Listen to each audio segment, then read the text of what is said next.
প্রধানমন্ত্রী শ্রী নরেন্দ্র মোদীর সাথে বৈঠক করেছেন এবং বৈঠকে আমাদের সাথে যে পারস্পরিক স্বার্থ সংশ্লিষ্ট যতগুলো ইস্যু ছিল সবগুলো নিয়ে কথা হয়েছে এবং আমরা আমাদের যেগুলো স্বার্থ সংশ্লিষ্ট যতগুলো বিষয় ছিল সবগুলো বিষয়ই আমাদের চিফ অ্যাডভাইজার মহোদয় সেই মিটিংয়ে বলেছেন।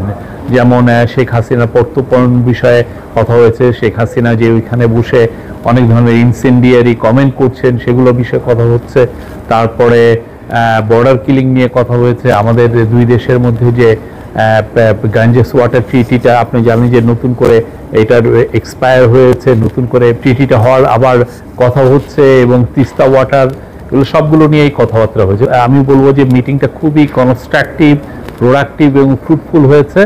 বিশ্বমানের থার্মিক্স রড, সালাম স্টিল থার্মিক্স, দেশের একমাত্র থার্মিক্স রড।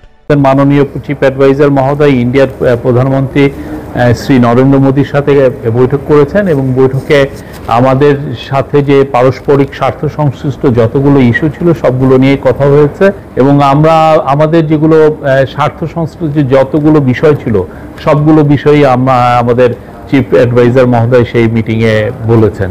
যেমন শেখ হাসিনা প্রত্যর্পণ বিষয়ে কথা হয়েছে, শেখ হাসিনা যে ওইখানে বসে অনেক ধরনের ইনসেন্ডিয়ারি কমেন্ট করছেন সেগুলো বিষয়ে কথা হচ্ছে। তারপরে বর্ডার কিলিং নিয়ে কথা হয়েছে। আমাদের দুই দেশের মধ্যে যে গাঞ্জেস ওয়াটার ট্রিটিটা আপনি জানেন যে নতুন করে এটার এক্সপায়ার হয়েছে, নতুন করে ট্রিটিটা হওয়ার আবার কথা হচ্ছে এবং তিস্তা ওয়াটার এগুলো সবগুলো নিয়েই কথাবার্তা হয়েছে। আমি বলবো যে মিটিংটা খুবই কনস্ট্রাকটিভ, প্রোডাক্টিভ এবং ফ্রুটফুল হয়েছে।